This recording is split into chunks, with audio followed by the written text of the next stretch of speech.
What is shadow work and how does one begin? Is shadow work hard and does it take a long time? And can shadow work be used to heal trauma and other issues that we might be having? So these are among some of the common questions that I get asked all the time about shadow work. So if you have questions like this about shadow work, then you're in luck because today's episode, I'm answering all of the common questions that I get asked about shadow work. So Merry Meet, I'm Aislin. This is Ask Aislin. And I am excited to be here tonight to answer a lot of questions. So I have a set of common questions I'm going to answer, and I also have some that were sent to me. If you're live, please put questions in the chat as well. I'll be answering those at the end. And so I'm just going to dive right in because I have a lot of questions to answer tonight. All right. So the first question I figured I would start with is the kind of the beginning one. So what is shadow work? So shadow work is a way that we can dive into the unconscious and explore motivations that might be leading us to act a certain way, to think a certain way, to feel a certain way. And so it itself is part of Jungian individuation theory. And it's made a very, I wouldn't say a resurgence because I think it was always being practiced, but it seems that lately more and more people are discovering shadow work. And I think what that has to do as well is that people are beginning to look for ways that they can heal themselves. And so shadow work is a very accessible way that people can do that. Now, there are also people who say that shadow work is the most authentic path to enlightenment. And so it definitely is a path to enlightenment. I don't like to use the extremes like the most because there are other ways to find enlightenment, but you will actually find a lot of insight into yourself, into your purpose, into all of those deeper things that you want to explore about yourself when you practice regular shadow work. So, shadow work. So, I guess the next question I would go to is what is the shadow? Because that will help explain also what shadow work is. So, the shadow is rejected pieces of the self that have been pushed off kind of in the fringes of our personality. And so, these are the things that we're able to look out in society and we see in other people, but we don't really acknowledge in us. And so this is why exploring the different ways that we get irritated or annoyed by people and situations around us can actually help us uncover what's there. And the shadow forms in two different ways. Both are natural, so it's always important to stress that because we all have a shadow and it's nothing, it doesn't have anything to do with us being bad or having done wrong things. This is just simply the way that the human psyche develops over time. The shadow is there to essentially protect us. The ego cuts off those uncomfortable parts about ourselves so we don't have to face them daily and thinks it's doing us a favor. But the problem is because we're rejecting parts of ourselves, there's this great kind of internal tension that is unconscious. So most of the time we're not really conscious that it's being caused by the shadow or those rejected shadow aspects, but we might be conscious of the fact that something's not right. So a lot of times when people first come to the shadow work path or they start to begin to explore this as a pathway, they'll say things like, I know that something's wrong, but I can't quite put my finger on it. And so this is usually, or I know that something's like, I've kind of been this certain way my whole life, and I know that there's more.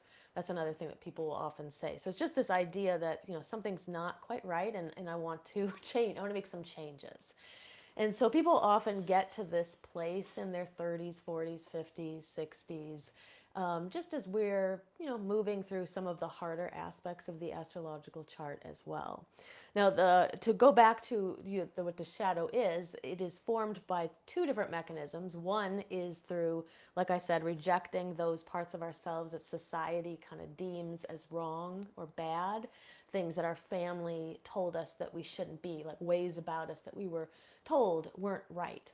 The church may offer suggestions also as what's right and what's wrong, our schools, family, friends, and just simply society in general. And so what happens is we break off all of those kind of negative qualities, jealousy, rage, lust, hate, and we push them off as being not us. So anything that we experience as not us is actually part of the shadow. And now the other side of it, which I call more of the light side of the shadow. This is simply the things that you tried in your life, but you didn't really fulfill. You didn't proceed all the way through them. So if you tried horseback riding at a certain point, you kind of fell off of that, or maybe you had a certain career for a certain point, and you no longer are in that work. All these aspects can be in the shadow, especially when these are things that we tried when we were very young, and for one reason or another we couldn't pursue. And sometimes that'll be because people told us we weren't good enough at them, or people just didn't let us be good enough at them. And so all of that exists in the shadow as well, and that is great creative potential that we can tap into. Now, all these aspects of the shadow are us, and so through shadow work, what we're doing is we're shining lights on them, and so that we can acknowledge them, and then we can bring them back into the self. And this is how we find our wholeness as we begin to integrate the shadow. That's essentially what is the shadow. And so just saying hi to those who are joining us. So I've been having this issue for a couple of weeks now, is that I can see there are people here. I see that there's 5 comments that have been left, and I can't see any there. I just refreshed something. I can see it. Okay. Hi, Danielle and Kurt and Colleen. So great to see you guys. Okay. So that helped. I was just staring at this, and there's like, I can see things are coming in and I can't see anything. And Melinda is here as well. Hi, guys. Okay, so what's the best way to start? So this was actually a question I already planned to answer tonight, but then Maggie had posted this question. We put a post up that said, what's your kind of top question about shadow work and energy work right now? And she said, what is the best way to start? So this is a good question because many people come and they have that very question. And so people kind of hear that we do shadow work, and in our Body Mind Witchcraft group, that we do shadow work. And so people kind of find us and then they ask questions like that. So how do we begin? Okay, so I think that there are 3 main ways that I would suggest somebody begin, especially if you're just starting out, or maybe you've dabbled in shadow work, you're coming back to the path, something like that. So the first thing I recommend is that people use prompts, especially if you're newer to it. When you get kind of more advanced in your shadow work, you may not need them as much. But in the beginning, what shadow work prompts do is they offer you a diving off point. It will ask you a question that you then contemplate. And so you can think about this as, well, Carl Jung, the godfather of shadow work, he called this active imagination. And so it's where you get into this meditative state and you begin to think about this prompt.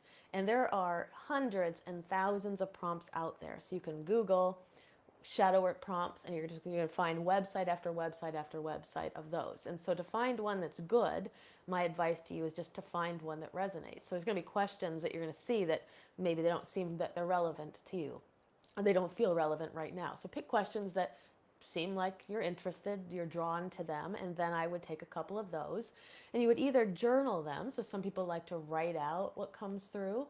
Other people like to, like I said, get into a meditative state and they just contemplate it.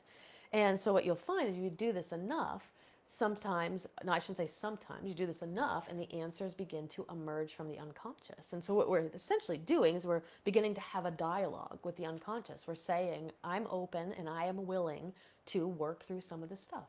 So see if you can bring some of that up to the light for me to examine. So that is why the prompts are so very good. And so if you don't have the Witch's Guide to Shadow Work yet, there will be a link below the video where you can get that.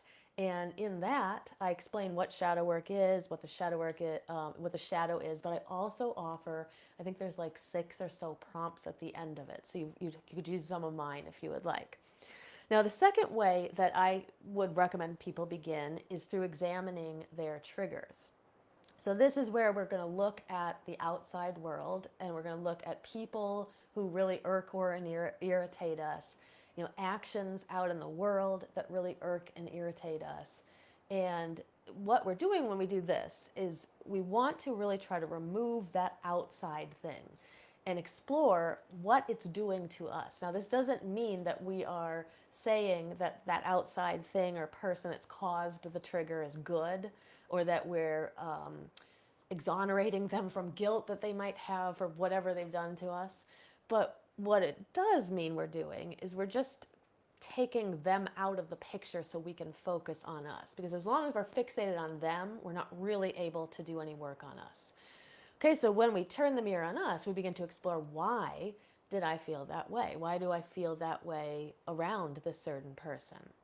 And so, as we begin to explore this more, we begin to start to see motivations. And you may find that a person today may trigger a memory all the way back to when you were 5 or 6 years old that you had forgotten about. And through this work, you begin to figure that out. You begin to make those connections. And so, what it eventually does is that it cuts the connection between you and the trigger. I shouldn't even say it cuts it, but it gives you some of your power back, because until you explore it, these things out in the outside world, they're irking and irritating you and annoying you and triggering you, and you don't know why. And so you're just basically at their whim, right? So you're just feeling, you're experiencing these feelings, these negative or unpleasant feelings, and you don't really know why. So it feels like things are being done to you. But when we begin to take our power back and we discover that shadow connection, that means that we can decide whether we'll be irked, irritated, or triggered. Or when that situation comes back in another form, or maybe perhaps in the same form, we now can make the choice, or we at least know what's going on. And it just makes us feel that much more powerful. Now, the other beautiful thing it leads to, one of the benefits of shadow work, is because we're not spending all of that energy kind of pushing the shadow out at bay, stifling all of these unconscious forces within us. We have that energy to put towards something better, like spiritual evolution, like working on our, spiritual gifts and magical abilities. And that is why people who do shadow work regularly find an opening of their intuition and their self-belief strengthening, and just an all-around, a lot of people will say, I feel like so much more in tune with the universe around me. And that's because their energy isn't being used to push all that stuff down. And then one other way for a person who wanted to begin, is to look at those things in your life where you say, I don't know why I do that, but I don't know why I've always been that way. I don't know why I always feel that in this situation or around this person. And so all those patterns that you kind of feel like, I don't know where that's coming from, those are all places to explore as well. And so from there, once you kind of anchor onto one of those, and you're like, I think there's a shadow aspect in there to work with, then you can begin to do some contemplation around that and other work. And but that would be my best advice on how to begin.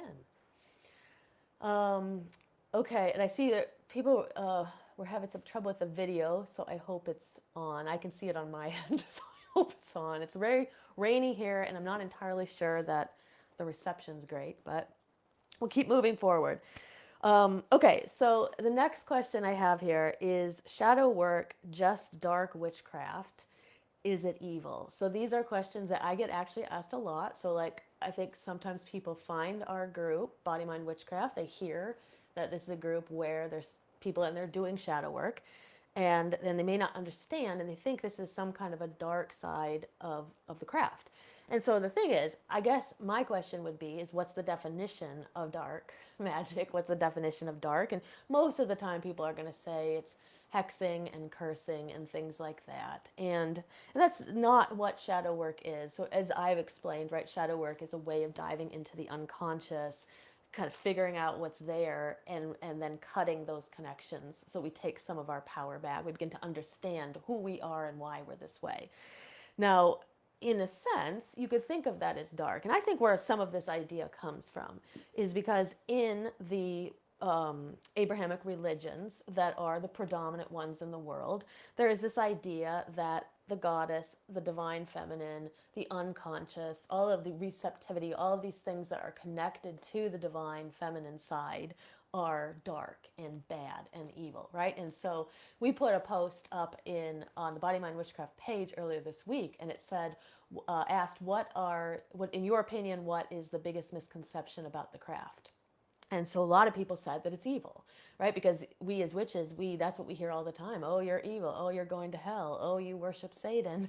And and so we know all about that. But the unconscious also gets packaged up in that as well. The unconscious belongs to the goddess.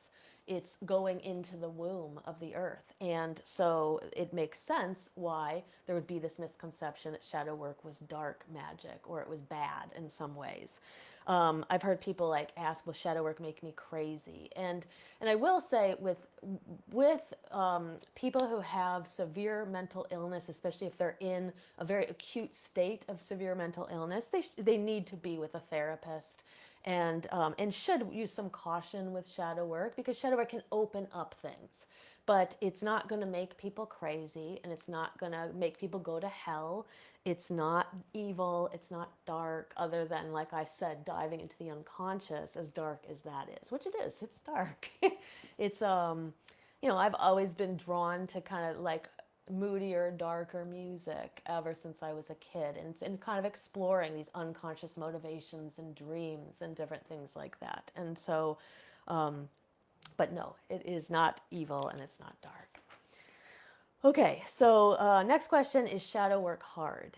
So this is a tough one to answer because I don't really know. I think it depends on the person. So some people are going to find the work very difficult, and some people find it a little bit easier.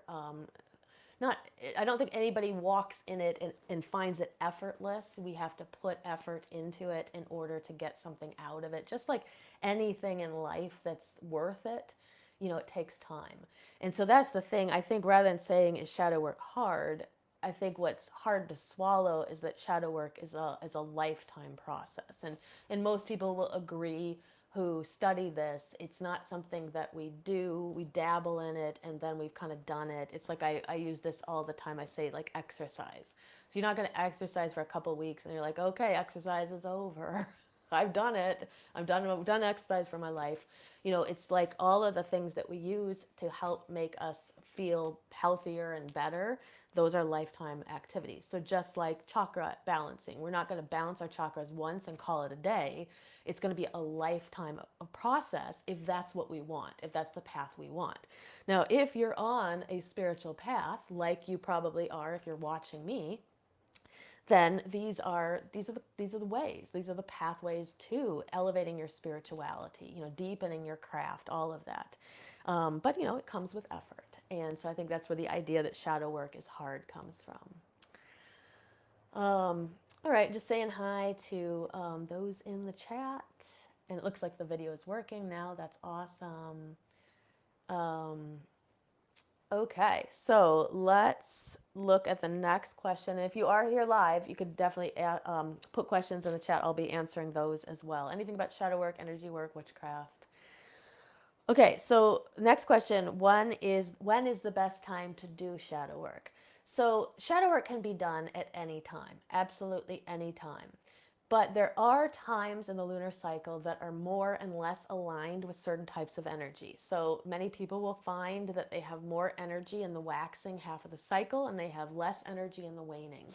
Now, that time when we have that less energy, it's more that we have less physical energy, but it's really what it is. It's the body encouraging us to go inward, take a rest, take a break.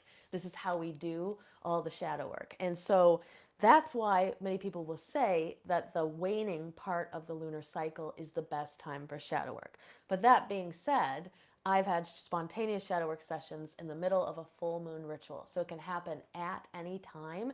And the more you practice it, the more regular you become with it, you'll find it will just happen whenever it needs to happen.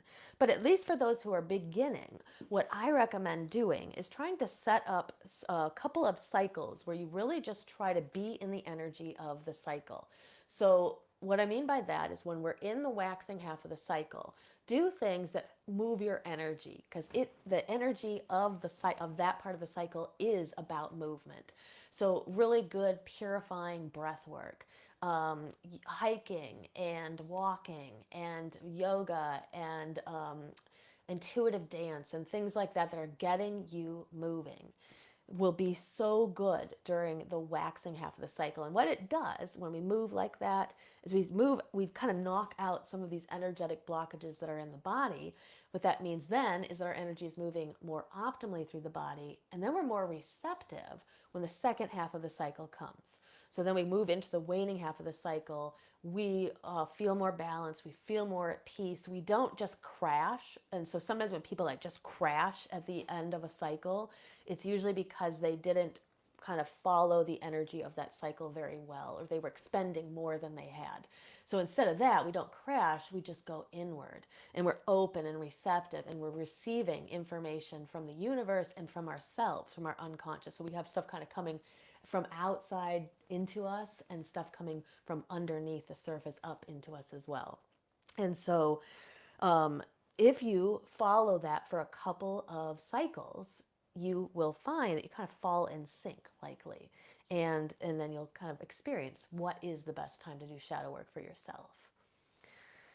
Okay, so another common question I get asked is, can shadow work help with blank? Okay, and I put a blank here because I get asked the question with a lot of different things in the blank. So people will say, can shadow work help with depression? Can shadow work help with anxiety? Can shadow work help with trauma?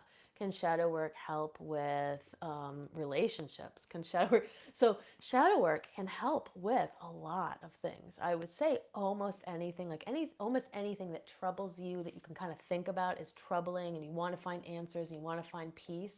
Shadow work is a modality that can help you. So Kurt had asked, I'm kind of weaving some of this week's questions into the episode where they make sense. But Kurt had asked, would shadow work be able to help me figure out why I had depression in the past? And he said, I know that some of it's medical. He said, for example, I have sleep apnea. And so I absolutely believe that shadow work can be used to help treat depression. It's helped me, so I know from experience that it can help, and it can also help to find the motivations behind why we might have been depressed in a different period. So like even if we're not depressed now, we can trace it back and we can try to figure out why we were. Now that can be valuable because many of these things, so like people who have depression and anxiety will tell you, and you know this, is that you you might suffer at one time and then you'll go through a period where you feel pretty good, but we always have that risk of falling into the depression again or falling into the anxiety again. And so if we understand where it's coming from, we're better able to see it when we're starting to get to a place where maybe it's coming again, or we're at risk of running into those feelings again. We see the motivations behind it, in what's underneath it, and we're better able to combat it, kind of prevent it from really tipping us over the edge. So like I said, shadow work can be used to kind of figure out the various symptoms that manifest inside of us. Depression, like Kurt had said, having sleep apnea, absolutely, depression can be a result of that because of the lack of sleep. It makes us depressed. But energetically, depression is often connected to the root chakra and the sacral chakra.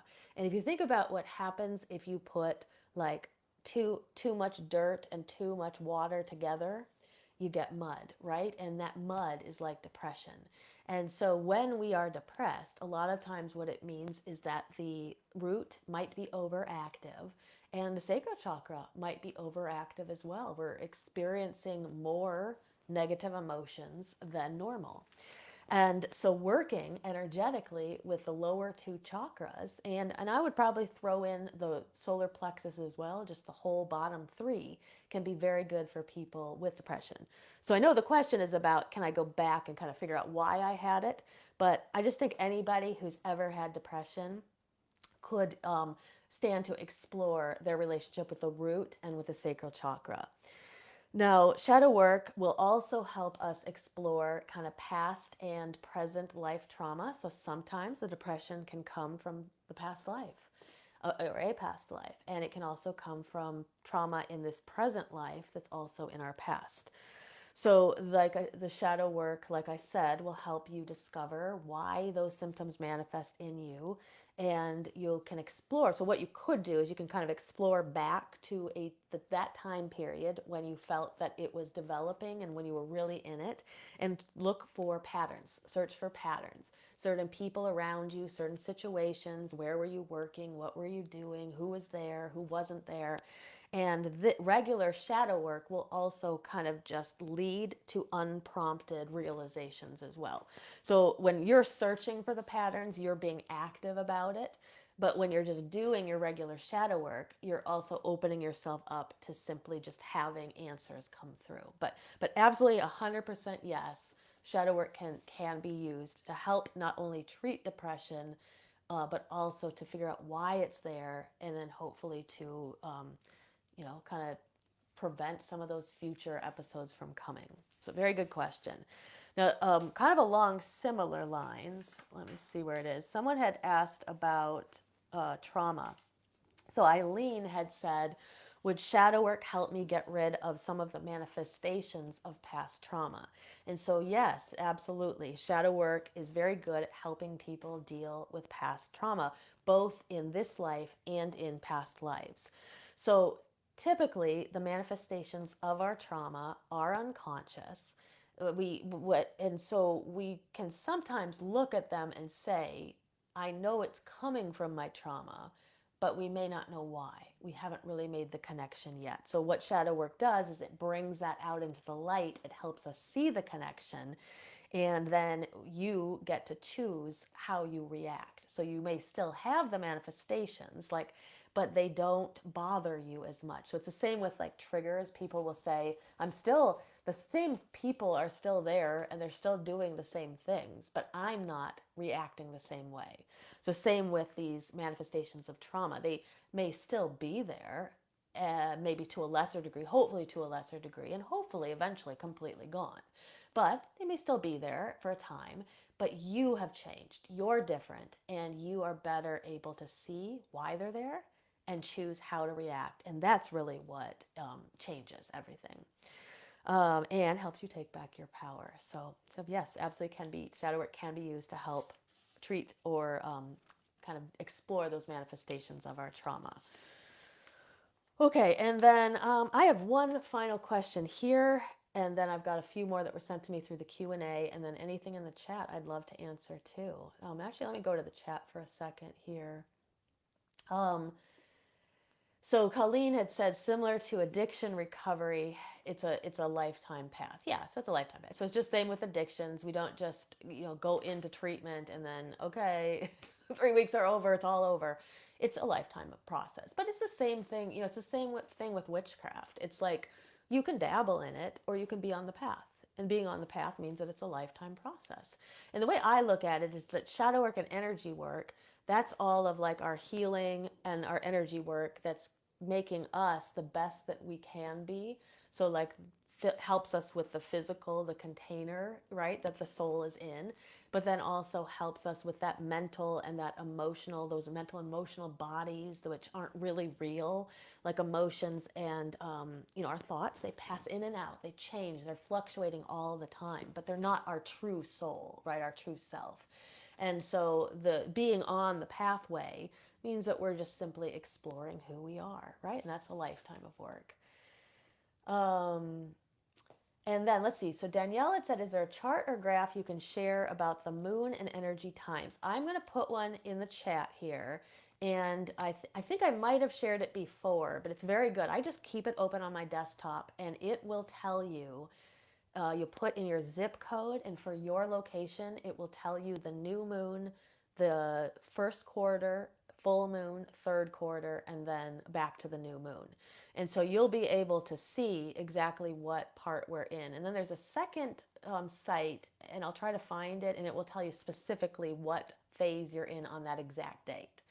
But what I like about the first one, where it tells you kind of the four main parts, is I just kind of, the way I work with it is, okay, the new moon has come. We set our intentions between new moon and first quarter. I'm kind of working, still we're kind of in that new moon energy, but I start to begin doing some of my more of my breath work, more of my energy work, getting energy moving. And then I kind of do that until we hit the full moon. And then at the full moon, the energy begins to shift and change. And then you have from full moon, you'll go through third or last quarter. And then that's when you're kind of doing more of your shadow work. But between that site and then the second one that tells you the specific phase of that day, it'll help you a lot. So I will put those in the chat when I'm off here, okay? Adam said he'd like to learn to open up and talk about my childhood or traumas. Yeah. So, one of the issues that people have is that they don't really know how to open up and talk about it. And so, groups like this are very good because we have people, and so in both this larger Body Mind Witchcraft group and then our smaller Shadow Seekers membership, we have people who are actively talking about this kind of stuff, and we create safe spaces where people can do that. And so sometimes just having the option and the place to talk is enough. But another thing I suggest too is starting to work with your inner child, especially because you're interested in, kind of childhood and perhaps childhood traumas. So befriending the inner child can be very powerful work. And one of the easiest ways to do that, if you've never done any inner child work, is to take your inner child on a date. And I like to I think it's a great activity to do once a week if you can, but at least like once a month. And just think about something that as a kid you wanted. And it could be a food or you loved. It could be something you loved and got, or it could be something that you wanted and never got.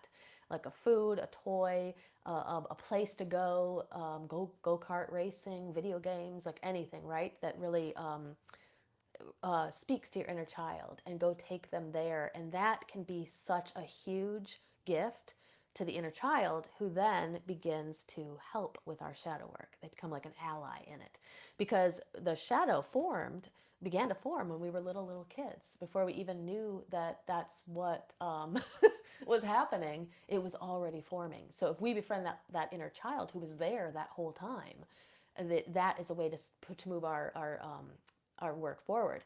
And so, just as an aside, I went to a Pokemon Go Fest tour here at the Rose Bowl a few weeks ago, and I got to tell you that it was a very profound experience for my inner child, because there's a part where we were, kind of. It was a very long. It was like 7 miles. I walked around the whole like thing twice, but at one point I was in the Rose Bowl, and they were pumping in this like music that's from the video games, and there was meet and greets with characters, and it was just like, for a moment I felt like a little kid again, and I felt the joy that I hadn't felt anything quite like that in a long time, like that innocent childlike joy. And so it just can be so good for our work. And sometimes we avoid those kind of things. It's like, oh, those are for kids. But I recommend taking yourself somewhere that you really always wanted to go, or something like that,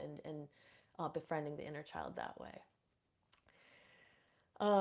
Let's see what else. And then Danielle said, she said, I've been working on my shadow work with an incredible therapist, and it's been life changing, has helped me figure the depression out, and I've been healing so much. Yeah, so these are the things that we hear all the time from people who are working in shadow work. And especially, it's great to have found a therapist who knows how to do it, because not all of them do. So that is such an asset. And yes, it's so freeing, figuring out where the depression is coming from and how to heal and walk through it and move through it is so great. So life changing. Yeah. Adam said, I've never really thought about what I really wanted as a child. I was a busy kid, always doing sports or working when I got older. Yeah. So maybe spend some time contemplating it. So sometimes people will say, when they're asked that question, they'll say, um, I can't think of anything I wanted, but I'm sure there was something that you wanted. And especially if you were like a really busy kid, there was probably things that you didn't get to do. So, yeah, just think about it. It could even just be a food. And if that's too hard and you can't figure that one out, then think about just something that you liked. Maybe a food you haven't had since you were a kid, or experience that you always loved and haven't done in a while. And that can be a jumping off point. And then Kurt said, that's like going to Comic Con for me. Yeah, it was like, it's a pretty, I'm like sad that it's over, because I want to go again. And I don't know when's the next time they'll be anywhere near here. So, but yeah, definitely good for the inner child. Okay, and then I have another question here, and then I'm moving into kind of the main Q&A, but why pair shadow work with energy work? So I get asked this one because I do pair the two together, and I know from looking at kind of other people who do similar work, I don't see as many people combining these two together. But I think that shadow work and energy work together is the combo that really moves us forward and accelerates the healing process. So what happens is that when we work with our shadow work, so we might be able to kind of dig down into the unconscious. We uncover something that we didn't perhaps know was there. We figure out motivations and causes for perhaps a depression that we had, or a way that we are, or an interaction that we're always seeming to have. And we uncover all that, and we do that work, and we feel good about it. And then what we find is then we just kind of like fall into the slump again. And then so maybe we're depressed again and we're back in it. And then it sometimes can make people wonder, is it even working? Am I going backwards? Am I regressing? I get asked that a lot. Like, am I going backwards and regressing? And my answer to that is always no. Shadow work and all of this healing work, this is not a linear path. It's not like in kind of the Western world, this patriarchal idea of time is that we start at A and we move to Z, and that's like what life is. But we look at nature and we explore mythology, and everything around us from the universe tells us that's not what time is. Time is a cyclical thing, right? And so what happens is we are kind of spiraling through time, and this whole entire time we're going up. So we're always working towards kind of our spiritual evolution. But when you're on kind of the back side of the spiral, it can feel like you're going backwards. But just remember that even though it feels that way, you're going up. You're moving up, not forward. Maybe that's the problem. We got to disconnect that whole thing about, like, it's not about moving forward, it's about moving up. And so I lost my train of thought for a second where I was going with this. This is why we pair it with energy work, though, is because when we get to those places where it feels like, we're stuck, that usually means that there's stuck energy in the body. So you're clearing out stuff, right? You're clearing out trauma, you're working on your shadow work. But if you're not working on your energy work too, you're leaving energetic impressions in your body, which many of them come from childhood. Any traumas that we've had, if you've had surgeries, accidents, all of this can be in adulthood as well. Assaults, right? Any of that is leaving energetic imprints in the body. So we can clear out the mental part and the emotional part. But if we don't get into the etheric body, which is where our chakra system, our energy system is, well, what all that's going to do is this is all going to manifest in a different way later. And so why we pair shadow work with energy work is that as we clear out the emotional and the mental blockages, we clear out the energetic ones as well. And now it doesn't come back. Now the things don't manifest. And that's why people feel so free when they do the work together like that. Okay, so I got a few more questions that kind of didn't fit in with that set of questions. I'm going to answer all of these, and if you're here live, put more in. I see Sabrina's here. Merry meet, Sabrina. Okay, so what have I not answered yet? Okay, Colleen said, I've been feeling a strange pull towards Hecate recently. How do you begin working with her? So great question. And I think there was a part of the question that maybe I didn't write down, but I think you also asked if she was good for shadow work. So yes, Hecate is very good for shadow work. So any deity can be used to aid you in anything, and the shadow work's no different. You can work with any deity for that. But there are some deities that are just like times of the lunar cycle. There's some deities that just seem a little bit more aligned to shadow work than others, and Hecate is definitely one of them. So she encourages us to go inward. She encourages us to go deep, explore ourselves, meet her at the crossroads. And so this is why she's so excellent for shadow work. Now, you're in luck because we are going to be working with Hecate at Beltane in just 2 months, less than 2 months from now, and we're going to be working with her and doing shadow work with Hecate. So if you're in Shadow Seekers membership, like Colleen, who just joined us in there, you'll be experiencing that. That particular ritual, people will be able to purchase tickets for it who are not in the membership, but the members are coming in and they're getting that one for free. That's part of the membership. But let's go back though. Until then, how can you work with her? So with any deity, I think that a really good way to work with them is just to kind of dedicate a part of you to that work.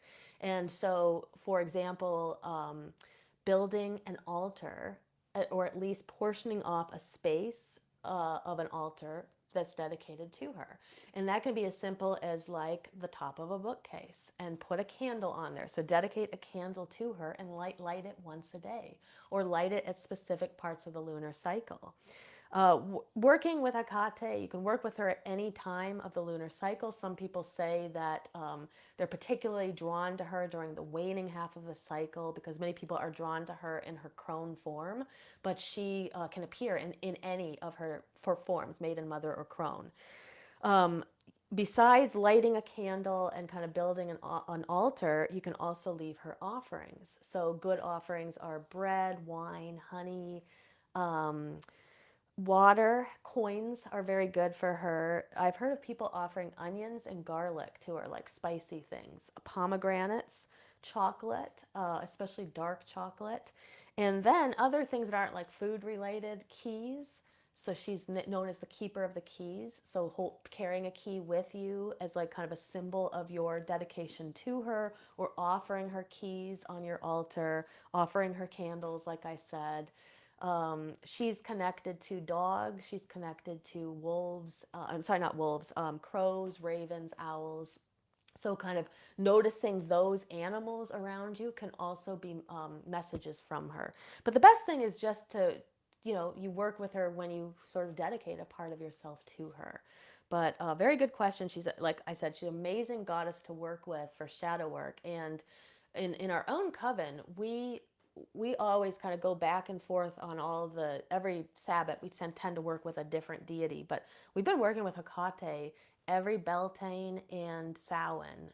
This is probably like the third or fourth Samhain we've worked with her, just because her energy is so good in our coven, and everybody just loves working with her.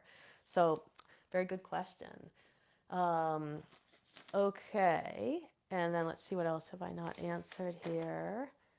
Oh, okay. Krista said, "Can the phases of the moon affect the chakras?" So this is an interesting question. I've never been asked exactly this question before. So I know we know that the phases of the moon definitely affect us. They tend to affect the water aspect and the water element within us, which is tied to the sacral chakra. So when the phases of the moon are kind of affecting us, they're usually affecting the tides of our own sacral chakra. So you may notice when you're in certain parts of the moon that you're more emotional than others. And, this is an indication that perhaps the emotions are a bit out of balance, and maybe we could work with sacral chakra to bring them a bit more into balance. But definitely I do believe that the moon phases can affect the chakras through the sacral, but specifically through the sacral chakra. That was a very good question. Um, Something else I was gonna say about that one. So I may remember in a moment and come back to that. And let's see what else here. Clara said, "What do you do when you receive the wrong answer from your tarot cards?" And she said it only happened once. So it only happened once. I would probably chalk it up to either some in some way your energy was off during the reading. Either you were tired, you were sick, you were just off your game that day. So that happens to me. I have this deck where, and I kind of almost have like a deal with the deck, because there's like specific cards that will just come up, and it's sort of the deck and me saying to each other, now's not a good time to read, because or when I see cards come up that don't make any sense, to me that usually is an indication like it's not a good time to read, because your energy it's not resonating with the cards right now. So it happened once, kind of brush it off. If it continues to happen, maybe explore a little bit more deeply. Now, the way you worded the question, I feel like it was you who did the reading, because I was going to say, was the reading done by somebody else? Because even experienced readers can be off their game as well, and they can have off days. I went to a reader once who told me that I was going to be on The Voice, and that Jennifer Lopez and Blake Sheldon were gonna, or CeeLo were gonna fight over me or something. So you can get bizarre things from readings, and that never happened. So, so So just know, I did not go back to that reader because that one was pretty far off. But even the best ones can have off days. And but I think that what you were asking about is your own reading of yourself doing it for yourself. So just maybe explore if you notice what was going on with you at that time, and just try it again when you're feeling that your energy's more there. All right, what else here? Amy said, I would like to know how to keep my chakras balanced. I just went to a Reiki practitioner who said that they were balanced, and they said that I was very grounded as the energy was flowing out of my feet. And so the question is, like, how to keep that balance, right? So it's so great that you're grounded. So many people aren't. Most people need work with the root chakra. So to hear that, energy is flowing out of your feet, energy can flow out of the feet of people who aren't grounded. But, a Reiki practitioner is going to be able to sense your energy, and she knew you were grounded. So very good. So what you want to do is you want to do kind of regular balancing for maintenance. And there's a couple of different ways you can do that. So you could do like a full chakra balancing yoga practice, or if yoga, maybe you don't like the movement yoga, you could try yin yoga. And so these practices, I would look for something that's like a full balance. So it's not specific to one chakra. It's like going to go through all 7 of them. That can be very good. I mean, there are some people who say that that is the number one way to keep our chakras in balance, is through specific yoga poses for the specific chakras. Another thing you can do is a chakra balancing meditation. And again, you want to look for one that is like a full balance, not just specific to 1 or 2 chakras. You can do seed sound mantras. So this is where you intone the seed sound for each of the chakras. Now, for those who don't know, a seed sound is a syllable that embodies the ability to change energy.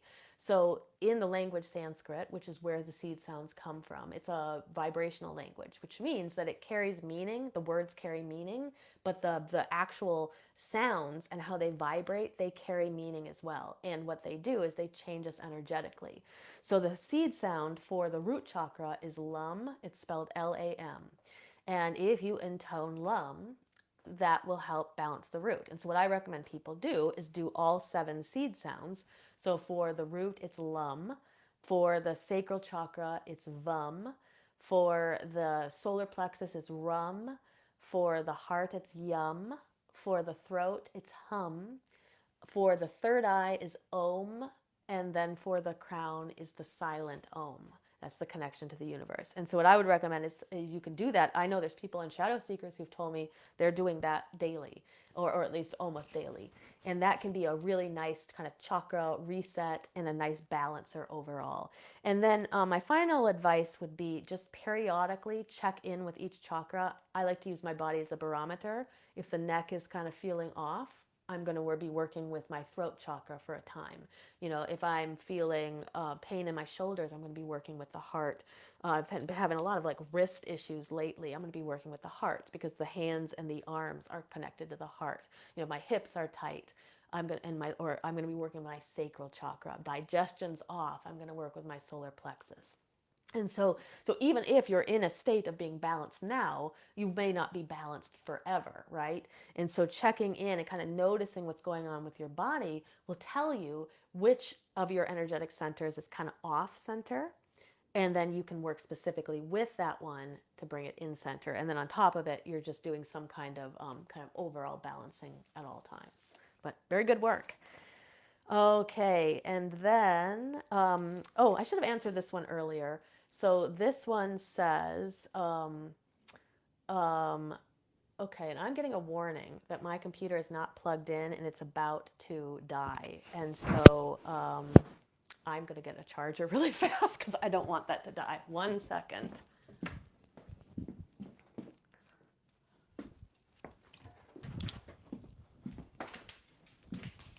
Okay.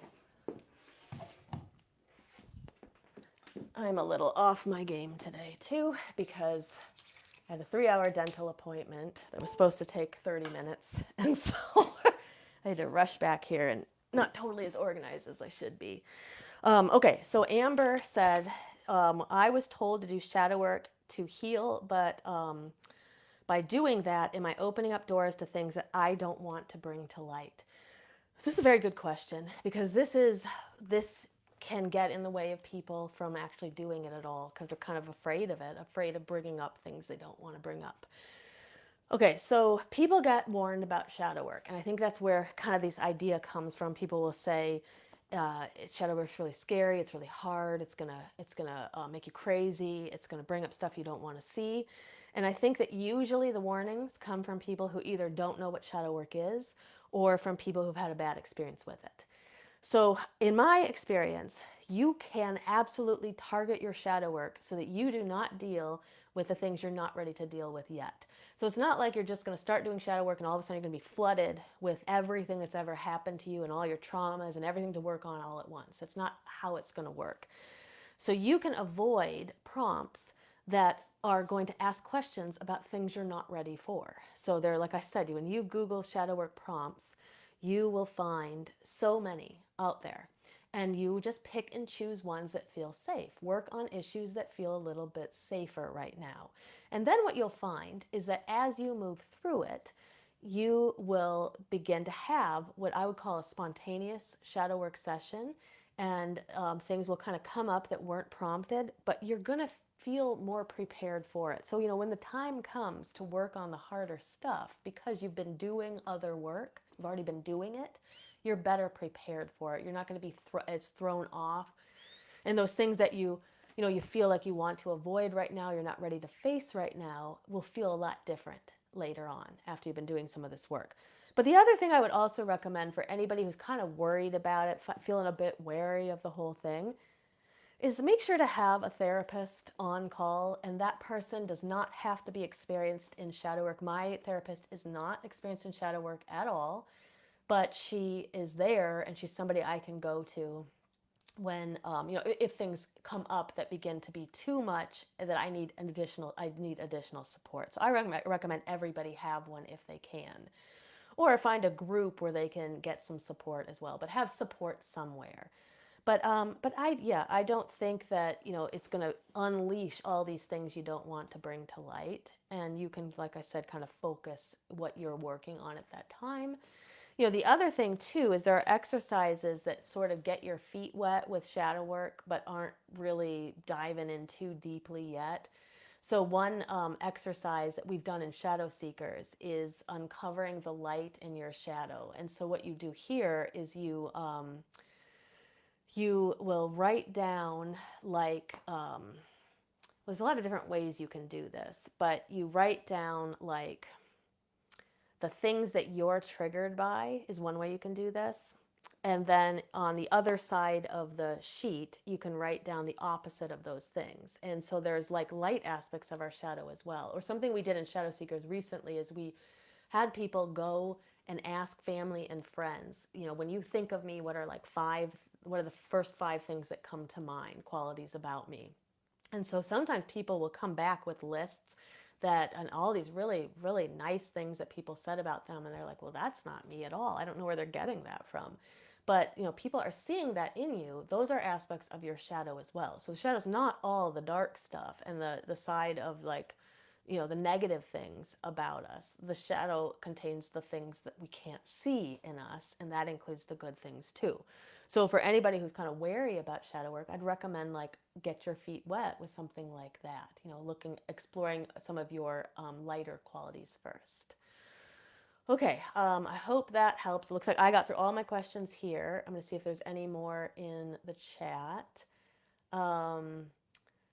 Okay, so Kurt said, when you do shadow work, do you need to pay attention to energy protection?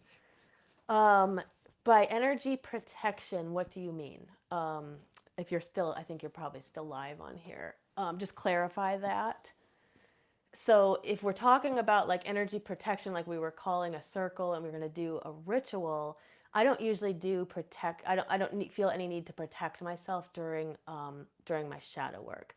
So shadow work, you're just kind of diving into your own unconscious. We're not really working with outside entities, deities, unless we were working with a deity. We might call it deity or something like that, but we're not really working with spirits and entities and things like that.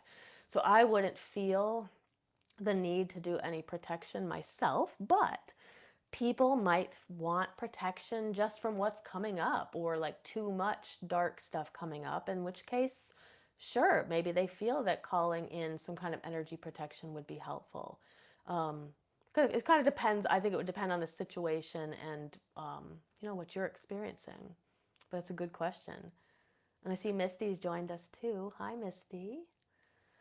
Okay, so if there are any more questions, put them in the chat here. I'm just going to tell you a little bit about what's coming up while we wait to see if there's any more questions, and then we'll sign off. So we right now, our Shadow Seekers membership is open for another little bit over 24 hours. We are still open, about 18 more hours we're open. So we're open until midnight tomorrow night, Thursday night, Pacific time. So if anybody wants to join us, now is a really great time to do it.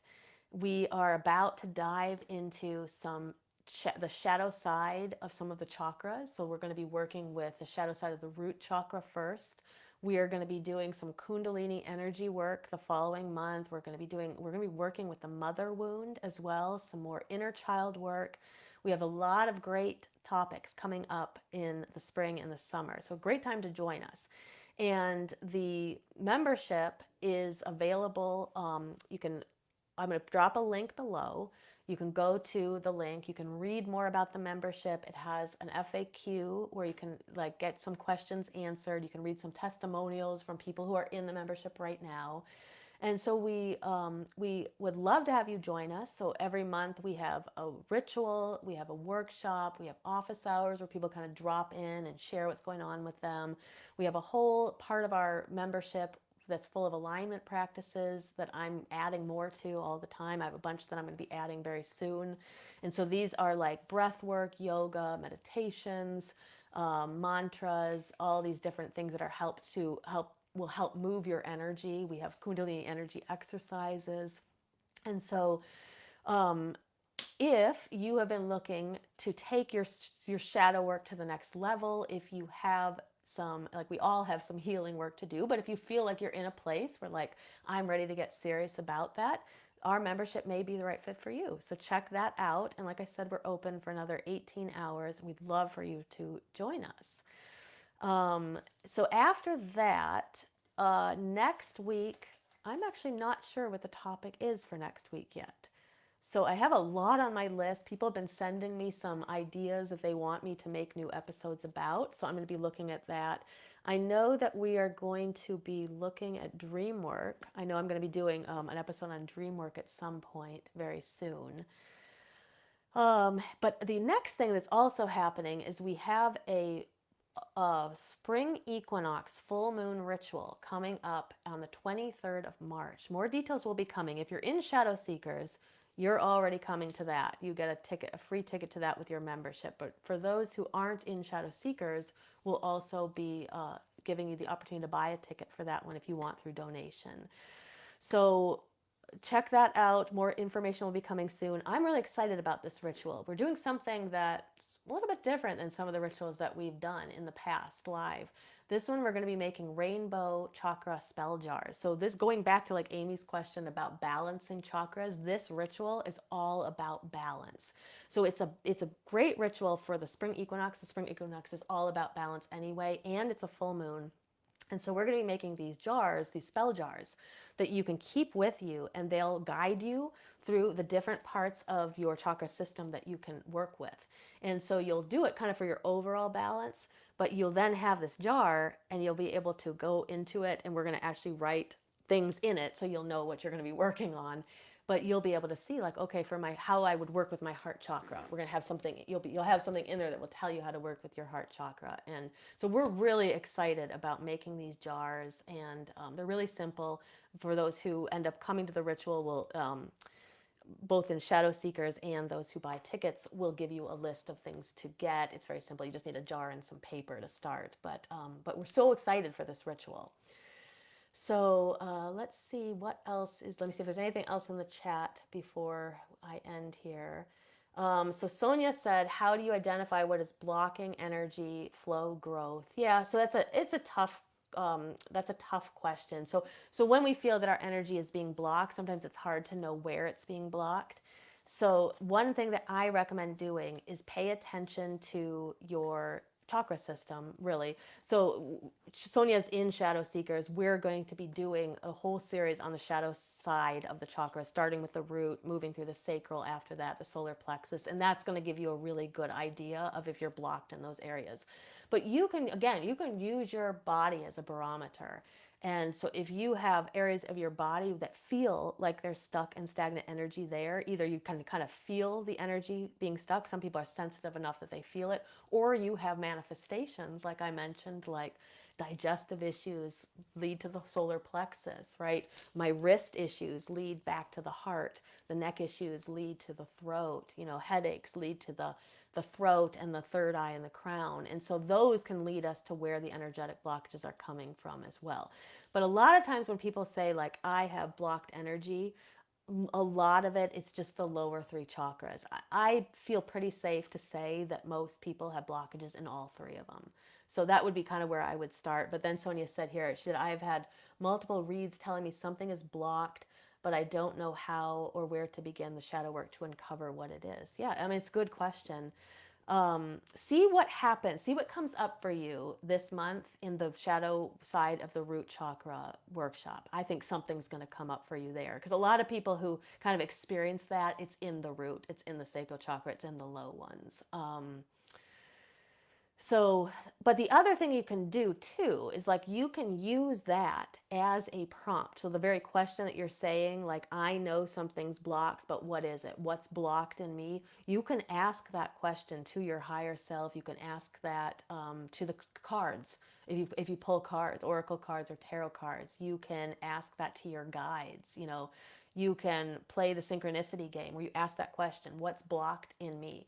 And then go outside kind of with no schedule, with no agenda, and then watch for signs and symbols from the universe that might be able to give you an insight into what it is. But I think too is that you begin to work more with your lower chakras, that kind of forces you down into the body, and you may actually start to even feel where the energy is blocked in you. Yeah, a lot of times it can be in the heart as well. We got things we got to let go of in the heart. If I think of any other ideas, though, I will let you know. Okay, so I don't see any more questions here, so I am going to sign off. Oh, Adam said, I'm interested in runes. Do you have any suggestion? So I'm not a rune expert and don't know a lot about them. So if there's anybody here in the chat who can recommend a book, I've always been interested in them too, but it's nothing that I ever went very deeply into. Anybody knows of any? Drop some suggestions in the chat of like a book, but I would suggest, like, similar to tarot cards is, you know, you can buy a deck of cards and you can explore the book, and you can always use the book to look up the answers, but you can also use your intuition. Now that gets a little harder with runes. Tarot cards tend to be a little bit more intuitive because people can look at the pictures. Many of us are very visual, and so the pictures tell stories, right? And people can just connect to those, and that's harder to do with a symbol. But so Sabrina said she's going to send a list of rune books. That would be awesome. Awesome if you could put that in the chat if you can find one. And then I'm going to ask our maiden in the coven, Beth, because she's our rune person, and she's going to have some suggestions too. I'm trying to think. There's also like a thought there was like there's also like a deck of you can get like rune cards as well that can kind of help you learn them too. So yeah, Sabrina said it'll take her it may take her a day to do it. That's totally fine, but we will get some resources for Adam on learning more about the runes. Okay, guys, well, I am going to sign off. I hope you have a fantastic rest of your night. And if you liked what you hear in the video, make sure to leave a heart or a thumbs up anywhere. It just helps us get it out in the feed of more people. And if you're watching this back on YouTube, make sure to subscribe to the channel, and then you won't miss any future episodes. All right, until next time, blessed be.